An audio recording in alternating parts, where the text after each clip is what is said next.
العالمین والصلاة والسلام علی اشرف الانبیاء وسید المرسلین سیدنا محمد وعلی آلہ واصحابہ اجمعین اللہم صل علی سیدنا محمد وعلی آل سیدنا محمد کما صلیت علی ابراہیم وعلی آل ابراہیم فی العالمین انک حمید مجید قال اللہ تبارک وتعالی فی کلامہ المجید اعوذ باللہ من الشیطان الرجیم بسم اللہ الرحمن الرحیم ان اللہ اصطفى آدم ونوحا وآل ابراہیم وآل عمران علی العالمین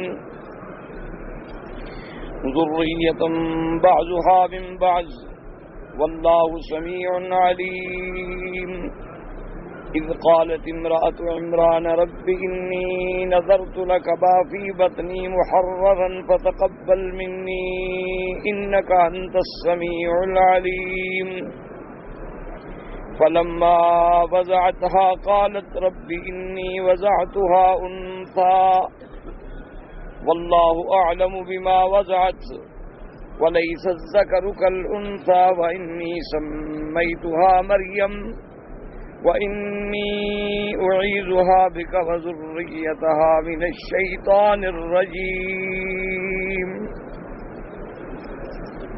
ان آیات مبارکہ میں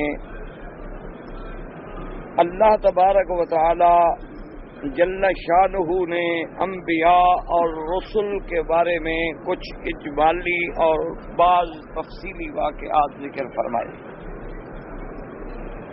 سب سے پہلے جیسے آپ نے پڑھا پچھلی آیات مبارکہ میں کہ اللہ پاک نے ایک فیصل اور جامع کامل مکمل ارشاد بیان فرما دیا کہ اگر تم اللہ کے ساتھ محبت کا دعویٰ کرتے ہو کہ ہم اللہ کو محبت کرتے ہیں، اللہ کی عظمت کرتے ہیں، اللہ کو محبوب رکھتے ہیں، تو اس کا علامت اور امتحان کیا ہے کہ میرے مدنی محمد مصطفیٰ کی اتباع صلی اللہ علیہ وسلم۔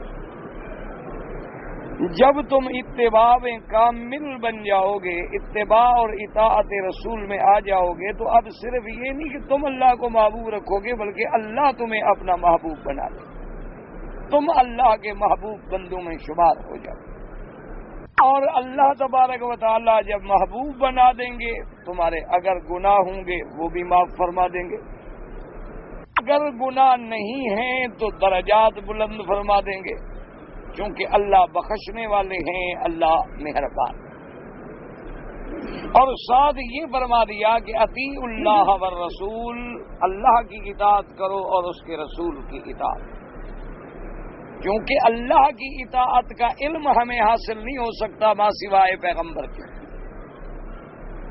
تو اب حضور پاک صلی اللہ علیہ وسلم کی جو اطاعت ہے وہ دراصل اللہ کی اطاعت ہے، اور اگر تم اللہ کے رسول کی اطاعت سے منہ پھیر لو، اعراض کر لو، تو پھر اللہ پاک کافروں کو پسند نہیں فرماتے، سمجھو کہ پھر کفر ہے۔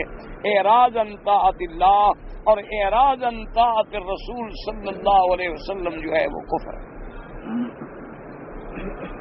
اب ان آیات میں اللہ تبارک و تعالی نے اجمالی طور پر بعض انبیاء علیہم السلام کا ذکر فرمایا ہے، اور اس میں ہمیں یہ سبق ملا ہے کہ یہ فیصلہ حضور پاک کی بعثت کے بعد کا نہیں ہے، بلکہ یہ سنت اللہ ہے اول یوم سے، حضرت آدم سے لے کر حضرت محمد مصطفیٰ تک صلی اللہ علیہ وسلم، کہ جو میرے پیغمبروں کی، میرے نبیوں کی اطاعت کریں گے وہ میرے محبوب بنیں گے، اور جو میری اور میرے نبیوں کی فرما برداری نہیں کریں گے، اعراض کریں گے، انکار کریں گے، تو وہ کافر ہوں گے۔ یہ فیصلہ آج کا نہیں ہے بلکہ یہ سنت اللہ ہے، جاریہ ہے اول سے لے کر آخر تک۔ اس لیے اللہ تبارک و تعالی نے ان آیات مبارکہ میں فرمایا ان اللہ اصطفى آدم ونوحا وآل ابراہیم وآل ابراہیم وآل عمران علی العالمین ذریۃ بعضها من بعض واللہ سمیع علیم تاکہ اللہ تبارک و تعالی نے چن لیا، اصطفیٰ آدم، اللہ نے آدم علیہ السلام کو چن لیا۔ اللہ تبارک و تعالی نے آدم علیہ السلام کو اتنی بڑی عظمت دی کہ اپنے ہاتھوں سے پیدا فرمایا۔ اللہ تبارک و تعالی نے انہیں اتنی عزت و عظمت بخشی کہ انہیں مسجود ملائک بنایا، کہ تمام ملائکہ کو حکم دیا کہ آدم کو سجدہ کریں۔ تمام ملائکہ نے آدم علیہ السلام کو سجدہ کیا، اور جس نے انکار کیا اسے قیامت تک مردود بنا دیا، ملعون بنا دیا، ابلیس لعین۔ اس کا سب سے بڑا جرم یہ تھا کہ اللہ کا حکم کی تعمیل نہ کی اور آدم کو سجدہ نہ کیا۔ اسی سے علماء کرام نے لکھا ہے کہ ہمیں غور کرنا چاہیے کہ اللہ کے حکم پر وہ آدمی، وہ مخلوق جو عبادت میں اتنے اونچے درجے پہ پہنچا ہوا تھا کہ ملائکہ کے ساتھ رہتا تھا آسمانوں میں، یعنی ابلیس جو ہے وہ جن ہے، اور مردود ہونے سے پہلے، ملعون ہونے سے پہلے ابلیس جو ہے وہ آسمانوں میں ہے اور ملائکہ کے ساتھ اس کا قیام ہے، لیکن اس نے اللہ کے ایک حکم کا انکار کیا اور ہمارے ابا حضرت آدم علیہ السلام کے سجدے کا انکار کیا، اور سزا کتنی بڑی ملی کہ قیامت تک مردود و ملعون بن گیا۔ اور اگر ہم اللہ کے حکم پر اللہ کے سجدے کا انکار کریں تو ہمارا کیا حشر ہوگا؟ وہ تو صرف ایک سجدے کا انکار کرے، اور وہ بھی سجدہ اللہ کا نہیں، حکم اللہ کا تھا، لیکن سجدہ آدم کو تھا، اور سزا یہ ملی کہ آسمانوں سے نکالا گیا، قیامت تک کے لیے اس پہ لعنت اللہ کی پڑی، اور وہ لعنت اس کو پھر حشر میں بھی پڑے گی اور جہنم میں بھی پڑے گی، مردود و ملعون بن گیا۔ تو اس بندے کے بارے میں غور کریں جو اللہ کے حکم پر 5 وقتوں میں نماز نہیں پڑھتا، سجدہ نہیں کرتا، اس کا کیا انجام ہوگا؟ اسی سے ذرا آپ خود غور و فکر کر لیں۔ اللہ نے فرمایا کہ اللہ نے چن لیا آدم علیہ السلام کو، اور آدم علیہ السلام کے بعد ذکر آیا آدم و نوحا۔ اللہ نے پھر سب سے پہلا رسول، سب سے پہلا نبی جو ہے وہ نوح علیہ السلام کو بنا کے بھیجا دنیا میں، یعنی شریعت کی ابتدا جو ہے وہ نوح علیہ السلام سے ہے۔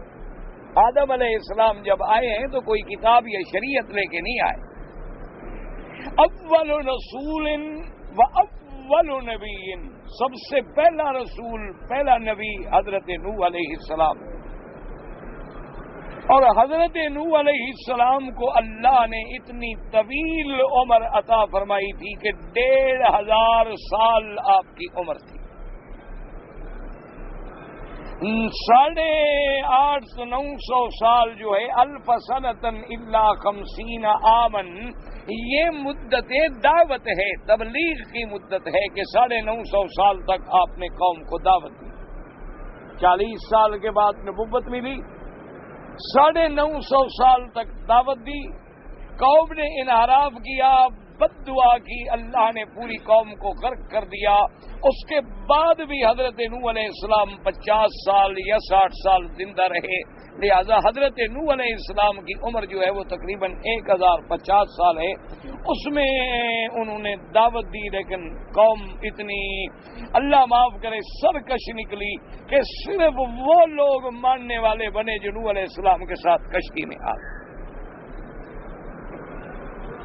اسی طریقے سے اللہ تبارک و تعالی نے، اب دیکھیں، سب سے پہلے آدم کا ذکر کیا، پھر نوح علیہ السلام کا ذکر کیا، اور آگے وآل ابراہیم وآل عمران علی العالمین، پھر اللہ نے آل ابراہیم کا ذکر کیا، کیونکہ ابراہیم علیہ السلام کے خاندان میں، آپ کی ذریت میں اللہ نے نبوت رکھی ہے، اور بڑے نبی بھیجے گئے جو آل ابراہیم علیہ السلام سے تعلق رکھتے ہیں، کیونکہ حضرت ابراہیم علیہ السلام کی اولاد میں حضرت اسماعیل ہے اور حضرت اسحاق ہے۔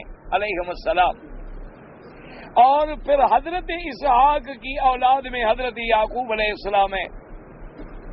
تو بنو اسرائیل میں ہزاروں پیغمبر اللہ نے بھیجے، وہ سب کے سب جو ہیں آل ابراہیم ہیں. اور اسی طرح اللہ تبارک و تعالی نے اپنا آخری پیغمبر خاتم الانبیاء والمرسلین سید الاولین والآخرین حضرت محمد الرسول اللہ صلی اللہ علیہ وسلم کو بھی ابراہیم علیہ السلام کی ذریت میں بھیجا. حضور صلی اللہ علیہ وسلم جو ہیں ولد اسماعیل ہیں، اور اسماعیل علیہ السلام جو ہیں وہ حضرت ابراہیم خلیل اللہ کے بیٹے ہیں. تو اب آل ابراہیم میں یہ سارے انبیاء بنو اسرائیل بھی آ گئے اجمالی طور پر، اور میرے مدنی سرکار کا ذکر بھی آ گیا اجمالی طور پر. اس کے بعد پھر اللہ نے ذکر کیا وآل عمران، کہ اللہ نے چن لیا آدم کو، اللہ نے چن لیا نوح کو، اللہ نے چن لیا آل ابراہیم کو، اور اللہ نے چن لیا آل عمران کو. اب اگر اسی میں غور کریں تو گویا تمام انبیاء علیہ السلام کا ذکر اجمالاً اسی میں آ گیا، کیونکہ جتنے بھی نبی ہیں وہ سب آدم کی اولاد ہیں. جتنے بھی اللہ نے نبی بھیجے ہیں سب کا ابا جو ہے آدم علیہ السلام ہے. جیسے کہ حضور پاک نے بھی ارشاد فرمایا انا سید ولد آدم، کہ میں بھی آدم کا بیٹا ہوں، لیکن آدم کی اولاد میں سب کا اللہ نے مجھے سردار بنایا. اسی طرح نوح علیہ السلام ہیں. پھر آگے جو سلسلہ چلا ہے وہ نوح علیہ السلام سے چلا ہے، یعنی آدم علیہ السلام کے بعد. اسی لیے پھر نوح علیہ السلام کو جہاں اول نبی و اول رسول کا لقب ملتا ہے، وہاں ان کو آدم ثانی کا بھی لقب ملتا ہے، کہ حضرت نوح علیہ السلام کے زمانے میں پھر آپ کو اللہ نے 3 اولادیں دی، جن میں حام، سام، یافس، یہ 3 نوح علیہ السلام کے بیٹے ہیں. پھر آگے جتنی دنیا میں مخلوق پھیلی ہے وہ گویا ان 3 سے ہے. ان 3 کا سلسلہ نوح علیہ السلام سے ہے، اور نوح علیہ السلام جو ہے من ذریت آدم علیہ السلام. تو اب اگر اس پہ غور کریں تو گویا سارے نبیوں کا ذکر آ گیا، سارے انبیاء کا ذکر آ گیا. اب آل عمران جو ہیں، آل عمران سے مراد کون ہے؟ کیونکہ قرآن مقدس میں بھی عمران کا ذکر یہاں بھی آ گیا، اذ قالت امرأۃ عمران میں بھی آ گیا. تو عمران جو ہیں بموجب تاریخ اور کتب سابقہ 2 ہیں. ایک تو عمران ابن ماسان ہیں، ہمیشہ یاد رکھیں، ایک ہے عمران ابن ماسان. یہ تو وہ عمران ہیں جن کی نسب میں پھر اللہ نے عیسیٰ علیہ السلام کو پیدا کیا. یہ تو ہیں عمران ابن ماسان، یعنی جن کی اولاد میں بی بی مریم پیدا ہوئی، اور پھر بی بی مریم سے اللہ نے حضرت عیسیٰ علیہ السلام کو بغیر باپ کے پیدا فرمایا. ان کا نام ہے عمران ابن ماسان. اور ایک اور عمران گزرے ہیں، ان کا نام ہے عمران ابن یافس. وہ حضرت موسیٰ علیہ السلام اور حضرت ہارون علیہ السلام کے والد ہیں. ان کا نام بھی عمران ہے، ان کا نام بھی عمران ہے. لیکن آگے بلدیت میں پھر فرق آ جائے گا کہ وہ عمران ابن یافس کہلائیں گے. ان کی نسب میں اللہ نے ایک رسول پیدا فرمائے حضرت موسیٰ علیہ السلام، جن کو کلیم اللہ کا لقب ملا، اور دوسرے نبی پیدا فرمائے حضرت ہارون علیہ السلام. حضرت موسیٰ علیہ السلام اور حضرت ہارون علیہ السلام یہ دونوں بھائی ہیں، لیکن ہارون علیہ السلام عمر میں بڑے ہیں اور مرتبے میں چھوٹے ہیں. مرتبے میں، رتبے میں، شان میں حضرت موسیٰ علیہ السلام بڑے ہیں، کیونکہ آپ رسول اللہ ہیں، آپ کلیم اللہ ہیں۔ ہارون علیہ السلام جو ہیں وہ نبی اللہ تو ہیں، اللہ کے نبی تو ہیں، لیکن رسول نہیں ہیں۔ اور یہ قاعدہ ہے کہ ہر رسول نبی ہوتا ہے، لیکن ہر نبی رسول نہیں ہوتا۔ یوں آسان سمجھ لو، رسول اس کو کہتے ہیں کہ جس کو اللہ مستقل کتاب یا شریعت بھی عطا فرمائے، اور نبی وہ ہوتے ہیں کہ سب کا شریعت، سب کا کتاب کے مطابق دنیا کو دعوت ایمان، دعوت توحید، دعوت اعمال صالحہ دیتے رہیں، لیکن انہیں کوئی مستقل کتاب یا مستقل شریعت نہ ملی ہو، اس کو کہتے ہیں وہ نبی ہے۔ تو اللہ نے آل عمران کا ذکر فرمایا، لیکن راجح قول یہ ہے، یعنی زیادہ قوی قول یہ ہے کہ اس جگہ جو آل عمران کا ذکر ہے، اس سے مراد آل عمران وہ ہیں جن کا تعلق بی بی مریم سے ہے اور حضرت عیسیٰ علیہ السلام سے ہے، کیونکہ اگلی آیات میں بی بی مریم کا ذکر ہے اور پچھلی آیات میں نصرانیوں کا رد ہے۔ تو لہذا سیاق اور سباق کا تقاضا یہ ہے کہ یہاں عمران سے مراد حضرت موسیٰ علیہ السلام یا حضرت ہارون کے والد نہیں ہیں، بلکہ یہاں مراد حضرت عمران ابن ماسان ہیں۔ اللہ نے فرمایا کہ ہم نے ان کو عالمین پہ تمام مخلوقات میں سے چن لیا۔ چن لیا کا معنی یاد رکھیں کہ جب آدمی کسی چیز کو چنتا ہے، مثلا آپ نے کوئی لباس چن لیا، آپ نے کوئی مکان چن لیا، لیکن انسانوں کے چننے میں اور اللہ کے چننے میں آسمان و زمین کا فرق۔ آپ اگر کسی کو چن لیں تو آپ کے چناؤ میں کوئی نہ کوئی غلطی ہو سکتی ہے، کوئی نہ کوئی نقص ہو سکتا ہے۔ آپ نے سمجھا تھا کہ یہ آدمی بہت اچھا ہے، عالم ہے، ایمان والا ہے، دین والا ہے، لیکن کوئی غلطی نکل آئی۔ تو انسان کیونکہ ناقص ہے، ناقص العلم ہے، اسی لیے اس کے چننے میں اور اللہ کے چننے میں شتان ما بینہما، آسمان اور زمین کا فرق ہے۔ اسی لیے آپ دیکھیں نا، مثلا اللہ نے میرے مدنی کو لقب دیا خاتم النبیین۔ اچھا، اب بدبخت بعض قادیانی مرزائی جو ہیں وہ لوگوں کو ذہنی طور پہ پریشان کرنے کے لیے یہ کہہ دیتی ہیں کہ دیکھو جی مولوی صاحبان نے فلاں عالم کا لقب لکھا ہے خاتم المفسرین، فلاں عالم کا لقب لکھا ہے خاتم المحدثین، فلاں عالم کا لقب لکھا ہے انہوں نے خاتم الفقہات۔ اس کا کیا مطلب ہے کہ اس محدث کے بعد اور محدث نہیں آئے گا، مفسر کے بعد مفسر نہیں آئے گا؟ یہ تو ایک عظمت ہوتی ہے، شان ہوتی ہے کہ حضور کو بھی اللہ نے خاتم النبیین تو فرما دیا۔ اس کا معنی یہ تو نہیں کہ حضور کے بعد کوئی نبی نہیں آئے گا۔ انہوں نے کہا دیکھیں جی یہ کتابوں میں لکھا ہوا ہے، آپ کے فلاں علماء نے لکھا ہے فلاں بزرگ کے بارے میں کہ جی وہ تو خاتم الاولیاء، بس اس کا معنی یہ تھوڑا ہے کہ اس میں ولی ختم ہو گئے پھر ولی پیدا ہی نہیں ہوں گے۔ یا خاتم المحدثین تو معنی یہ ہے کہ محدث ختم ہو گئے پھر محدث پیدا نہیں ہوں گے۔ خاتم اسی طرح علماء، تو انہوں نے کہا جی اسی طرح خاتم النبیین بھی ایک لقب ہے۔ تو اب عام آدمی ان کی ان چال بازیوں کو نہیں سمجھ سکتا، وہ بیچارہ گھبرا جاتا ہے، حالانکہ دونوں میں آسمان و زمین کا فرق ہے۔ ایک کو ہم نے کہا ہے خاتم المحدثین، خاتم المفسرین، اور حضور کو اللہ نے کہا ہے خاتم النبیین۔ تو مخلوق میں اور خالق کے کہنے میں فرق ہی کوئی نہیں۔ ہم نے کسی کو کہا، ہمیں یہی پتہ تھا کہ یہ بڑا عالم ہے، اس کے بعد پتہ نہیں اور عالم نہیں آئے گا، لیکن اور آ گیا چونکہ ہمارا علم ناقص ہے۔ لیکن اللہ نے جس کے بارے میں فیصلہ کر دیا کہ یہ بھی تو میرا نبی آخری نبی، اس کے تو علم میں ہے کہ اب آپ کے بعد کوئی نبی نہیں آئے گا۔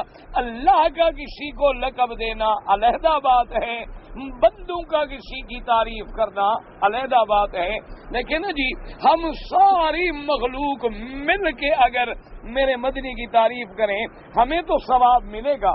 لیکن شان تو تب ہے کہ جس کی ثنا اور تعریف خود اللہ بیان فرمائے.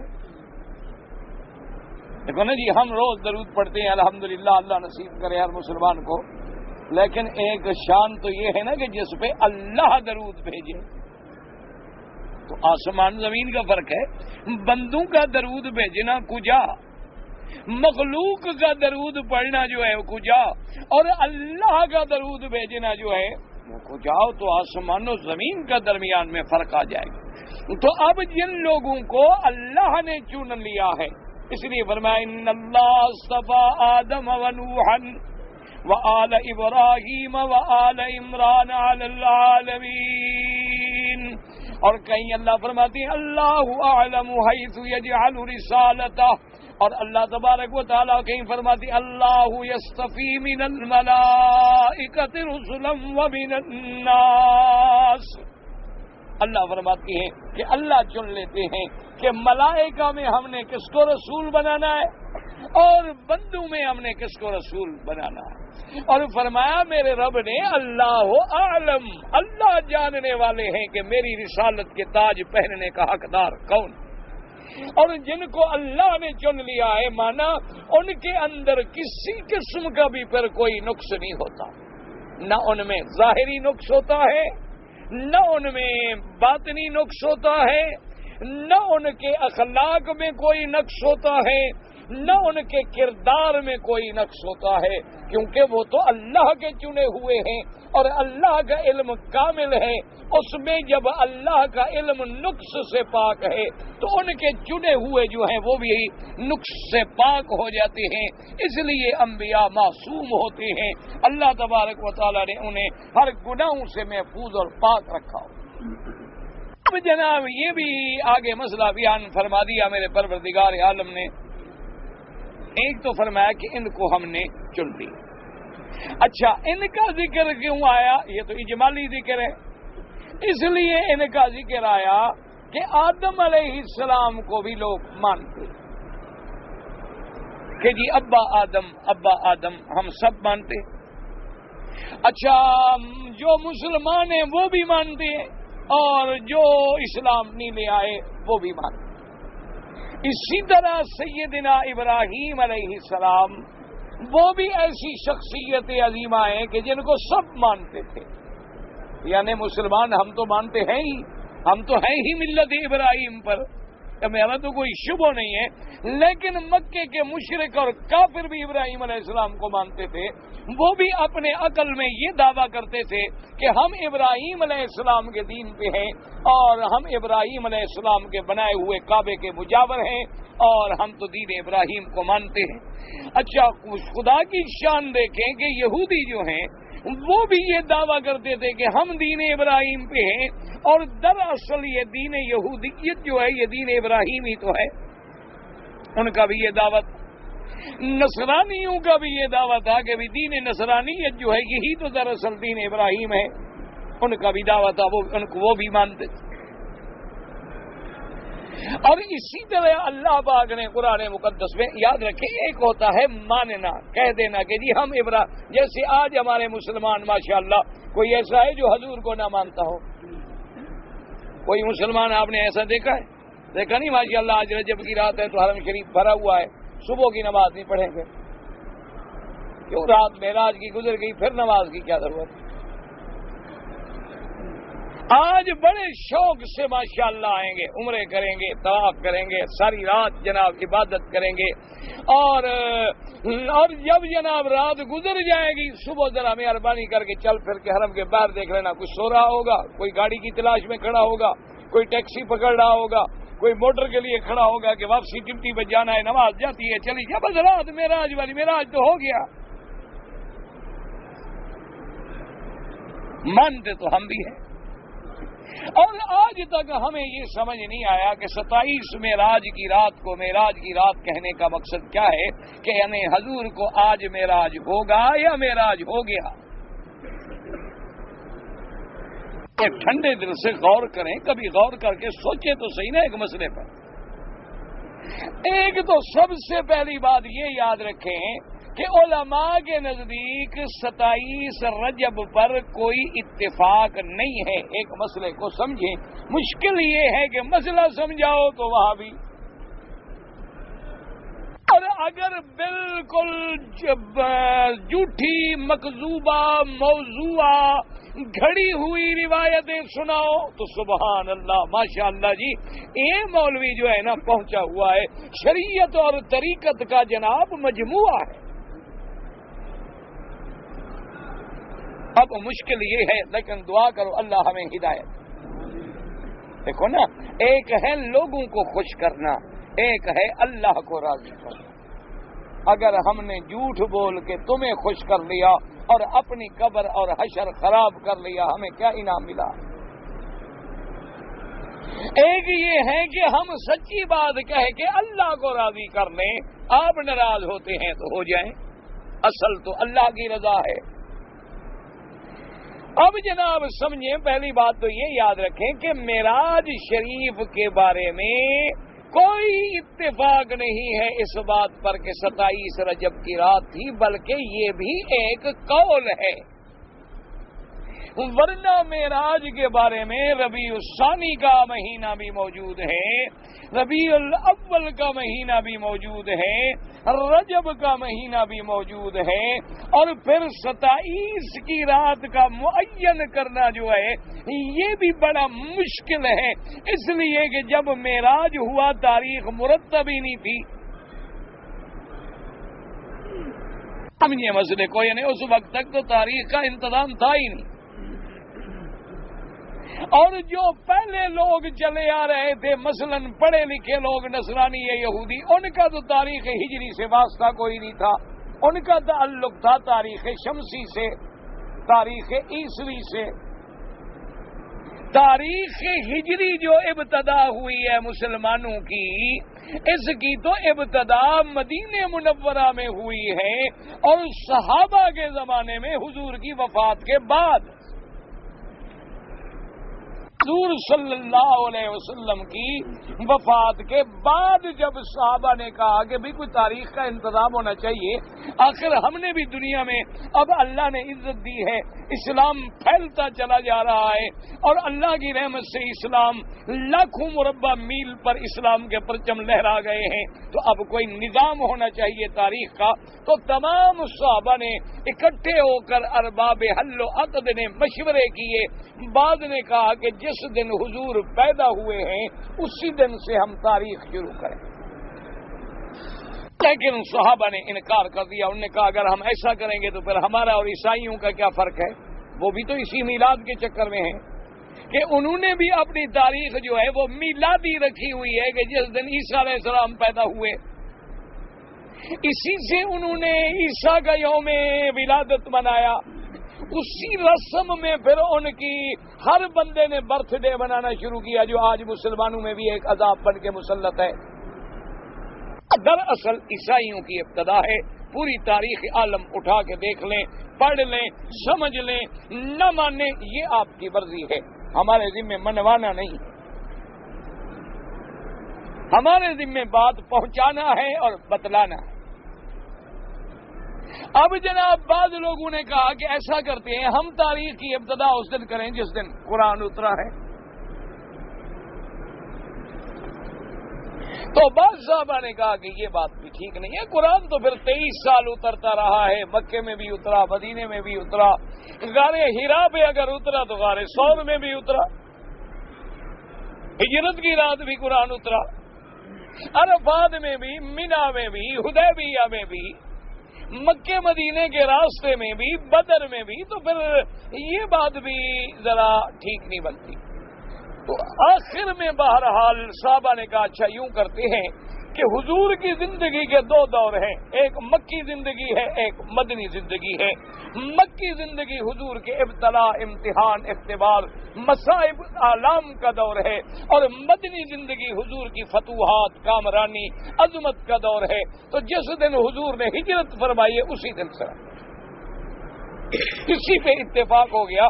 تو یہ تو تاریخ اس زمانے میں مرتب ہوئی جب آمنہ کے لال وفات فرما گئے تھے. لوگوں کو تو یہ پتہ بھی نہیں ہوتا تھا.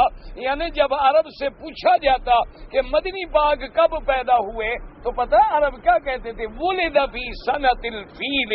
محمد مدنی اس سال پیدا ہوئے ہیں جس سال ہاتھیوں والا بادشاہ آیا تھا. اس زمانے میں لوگ واقعات سے کس سے یاد رکھتے تھے، تاریخ نہیں ہوتی تھی. یوں یاد رکھا تھا سو کے اکاز والا مسئلہ، اور جب اوس و خزرج کی لڑائی ہوئی تھی، جب ہاتھیوں والا بادشاہ آیا تھا، یوں واقعات یاد رکھے جاتے تھے. تاریخ کا انتظام نہیں تھا.